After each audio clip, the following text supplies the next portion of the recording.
Yes? Yes, but the tugs can't bring your tanker in right now. Well, how do you like that?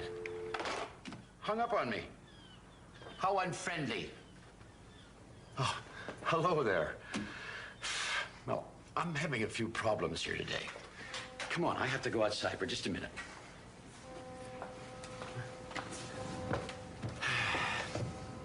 Oh, yeah. Uh-huh. Oh, she's out there all right. Big oil tanker. You know, the person in charge at the refinery keeps phoning me saying, bring her in, bring her in. But all the tugs they're all very busy today, so everybody's going to have to wait their turn. Between you and me, the person at the refinery isn't being very friendly at all. You know, Emily had a problem like this just the other day. Oh, there was a ship that wasn't being very friendly to her. Now, let me see if I can remember what she did. Oh, yes. Oh, yes. One summer night, Emily and Theodore were floating home together, just talking about this and that. "Did I ever tell you about the time I was in Africa?" said Emily. "No," replied Theodore. "Oh, please do, Emily." Theodore loved talking with Emily. It felt so nice to talk with his friend. "Well," began Emily, "I was sent to Africa to bring back a ship who had broken her engine, and suddenly a bright, shiny light streaked across the sky." "What's that?" said Emily. "Shooting star," said Theodore. "It's too big to be a star," gasped Emily. "Look," said Theodore. The bright, shiny light suddenly seemed to fall right into the ocean not far from the big harbor. The tugs were silent for a long moment after that. "Emily," said Theodore finally in a very quiet voice, "that was the strangest thing."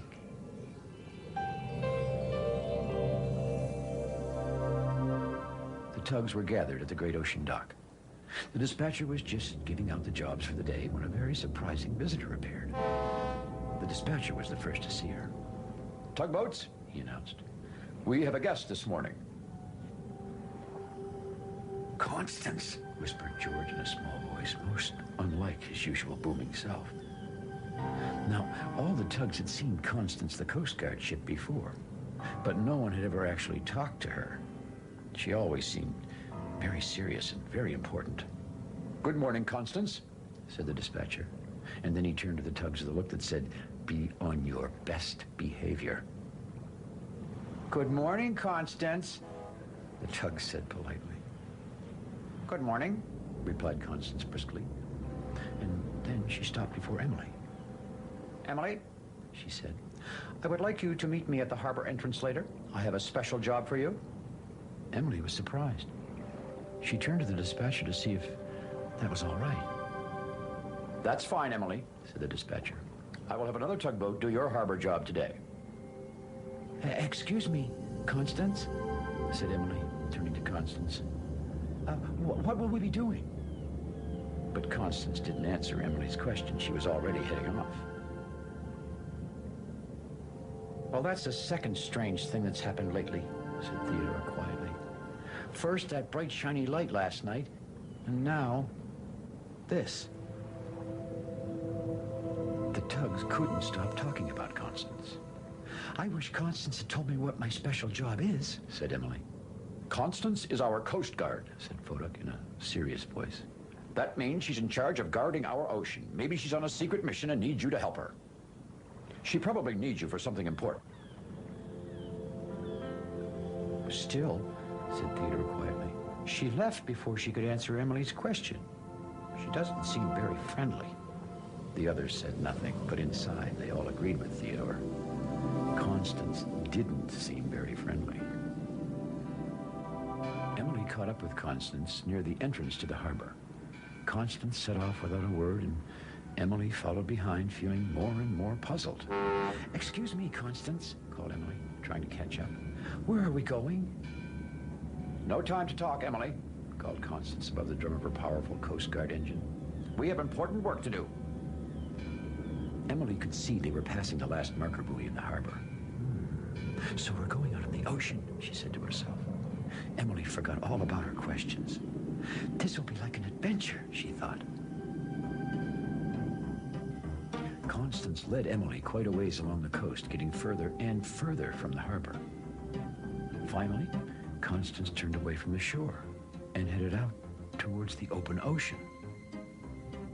Not too long after that, Constance slowed her engine and announced, "It should be near here." Then she began searching the water. "What should be near here? Are you looking for something?" said Emily. "What is it? I mean, would you like me to help you find it?" Emily felt like she was going to burst from all the questions she'd been saving up inside her. "I'll tell you about it later," said Constance quickly. "But right now, I'm very busy. Just float quietly." Float quietly? It didn't seem fair to Emily. After all, she was only trying to help Constance. Suddenly, Emily saw something. It was floating in the water just ahead. "Constance! Constance!" she called. Constance headed over immediately. "That is just a piece of driftwood," said Constance. "It is not what I'm looking for." "Well, maybe if you told me what to look for," Emily started to say. "I already told you," Interrupted Constance. "to float quietly. Now I have a lot of work to do." Well, Emily was beginning to get very upset, and she could feel her engine getting hotter and hotter. "I was only trying to help," she said quietly. But Constance was already searching again with that busy look of hers. Emily couldn't help agreeing with what Theodore had said. Constance really didn't seem very friendly. Not very friendly at all. Back in the harbor, Theodore and Hank were heading home from work. Theodore turned and gazed sadly toward the ocean. "It's getting late," he said. "We still haven't heard from Emily." "She must be very busy with Constance," said Hank. Theodore was getting more and more concerned about Emily. But right now, it seemed there was nothing to be done but wait. Wait and worry about Emily. The sun was beginning to sail over the edge of the ocean, and Emily was still floating after Constance, who was still searching and searching. "Hurry," said Constance. "It'll be dark soon, and we must find it." Then Emily saw something floating in the water. Now, Emily didn't want to talk. She didn't want to upset Constance again. And maybe, thought Emily, this was just another piece of driftwood. But it didn't look like a piece of driftwood. It had brightly colored markings, and it was very big. "Constance," called Emily. "I see something." "What is it, Emily?" replied Constance. "There's something floating in the water," replied Emily, staring towards the brightly marked thing. Constance headed over to the thing without a word. Then she called to Emily. "You found it. Come and tie your tow line onto it." Emily floated over and saw that the brightly marked thing was really a rocket floating in the water. This rocket must have been the bright, shiny thing Theodore and I saw in the sky last night, Emily thought to herself. It tumbled down to earth, all in flames. "Where did it come from, Constance?" asked Emily. "Who does it belong to? I mean, where are we taking it?" In all her excitement, Emily forgot about how upset she felt at Constance. "All I have time to tell you," replied Constance, "is that this rocket is very important. It's part of a spaceship, and I need you to help me get it back to the harbor as soon as we can." Emily had put the rocket on her deck and was following along behind Constance as fast as she could go. "She's not friendly. She's not friendly. She's not friendly," Emily repeated to herself. They still had a long way to go, and the sun was almost down. "Faster, Emily," called Constance. Now the rocket was heavy, and it was hard for Emily to carry. She wanted to slow down and catch her breath a little. "Emily," It was Constance. "the rocket is slipping off your deck." "I tried to tie it on properly," Emily started to say, "but you were in a big hurry and—" "No time to talk now," said Constance. "Just tie the rocket back on, quickly." Well, Emily was tired of chasing after Constance, and she was tired of carrying the heavy rocket, but most of all, she was tired of not being able to talk. Her face felt hot, and she wanted to shout out loud. Slowly, she turned to face Constance. "Why are you stopping?" demanded Constance. "We are late." "I am not doing another thing till you say please," replied Emily in a steady voice. Well, Constance didn't say anything. "I tried to tell you I didn't have time to tie the rocket on properly, but you were in a big hurry," Emily continued. "And now you're upset with me because we're late. Well, maybe the other tugboats are afraid to talk to you, but I'm not. You're not very friendly. Well, it seems you could hear the silence all the way back to the big harbor. Constance slowly turned to face Emily. Emily floated firmly in her place, but inside, everything seemed to be moving very fast. What would Constance say? Well, what Constance said was the most surprising thing. Do you really think I'm not friendly? Said Constance. She sounded a little hurt. Well, Emily didn't say anything. I always have a lot of important work to do, continued Constance, getting her busy-sounding voice back a little. I don't have time to be friendly. Being friendly doesn't take any time at all, replied Emily. And being friendly is important to me. Emily felt like right through her, but still, she floated where she was. Emily the Vigorous, said Constance, her engine rumbling. You are a very hard-headed young tugboat, and you are the first tugboat to ever talk back to me like this. Again, Emily didn't say anything. She looked Constance straight in the eye.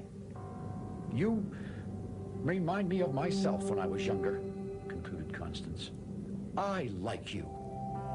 You do? Said Emily. She was so surprised she almost laughed out loud. I do, said Constance. And I'm glad you spoke up just now.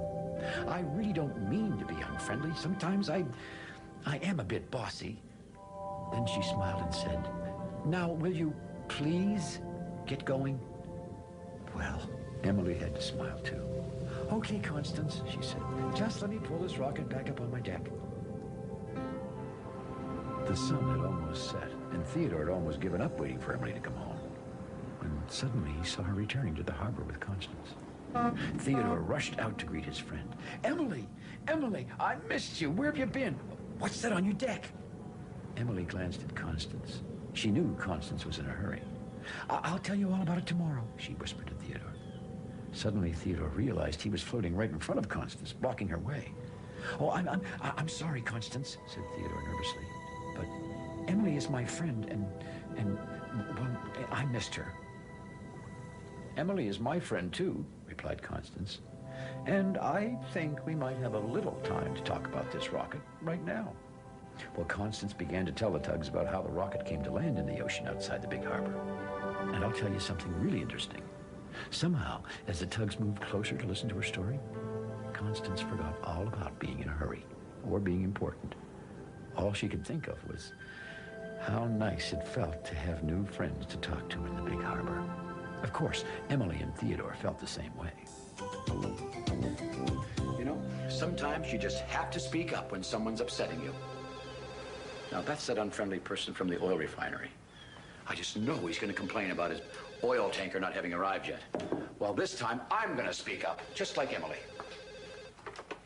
You are being very rude, and I'm not going to talk to you anymore until you say please. Oh, hi, Mom.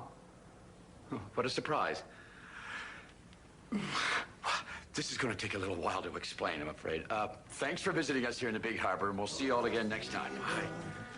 No, Mom, I didn't mean that you were being Likes to rude. do the things that friendly tugboats do. Pushing and a pulling in the great big harbor, in the great big world is so much fun. So many brand new things to discover. Waking with the sun, gotta get the job done. Oh, Theodore and Emily, Oda, Hank and George, and the harbor master too.